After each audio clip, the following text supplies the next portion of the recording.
ఈ మంత్ 3కి అపూర్వ కాలనీకి సంబంధించిన సంగమేశ్వర్ అంటేనే పోలీస్ స్టేషన్కి వచ్చి కంప్లైంట్ ఇచ్చిండు.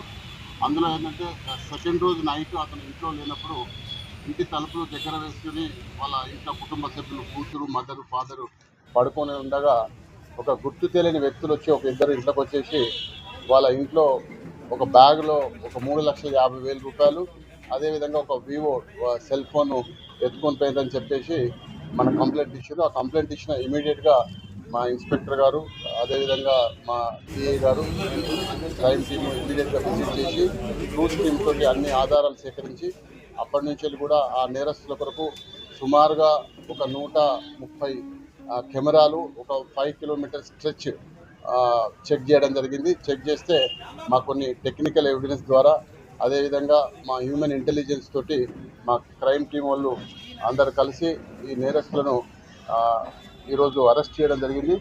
వాళ్ళు ఇందులో ఏంటంటే ఈ సంగమేశ్వరరావుకు ఒక పాల దుకాణం ఉంది, తన ఇంటికి ఎదురుగానే ఆ పాల షాప్ ఉంది. అతను గత 4 సంవత్సరాలకెళ్ళి 8 ఆసిఫ్ అని అతని దగ్గర పనిచేస్తాడు. అతను చాలా నమ్మకస్తుడు. అయితే అతను మూమెంట్స్ కూడా పూర్తిగా ఇతనికి ఐడియా ఉంటుంది. సంగమేశ్వర్ మూమెంట్స్ అని కూడా ఏ రోజు లేటు పోయినా ఇంటికి అతను తలుపు పెట్టొద్దు అని వాళ్ళ కూతురు చెప్తాడు.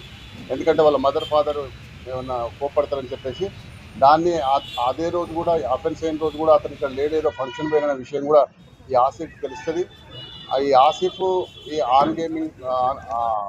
ఆన్లైన్ గేమింగ్స్కు అలవాటు పడ్డాడు. అదేవిధంగా వీళ్ళు ఆ సూరారం పిఎస్సి మిక్స్లో ఉండే మిగతా వాళ్ళ ఫ్రెండ్స్ మహమ్మద్ ఆసిఫ్ను మహమ్మద్ అమీర్ కూడా ఈ ఆన్లైన్ బెట్టింగ్స్కు అలవాటై వాళ్ళు కొంత అప్పులపాలై ఉన్నారు. అమీరు దీన్ని వీళ్ళు ప్లాన్ చేసుకొని అతను ఇంట్లో లేడు, తలుపు దగ్గరేసి ఉంటుందని తెలిసి వాళ్ళ మిగతా ఇద్దరు ఫ్రెండ్స్ ద్వారా లోపలికి పంపించి మొత్తం 3,50,000 దొంగతనం చేయడం జరిగింది.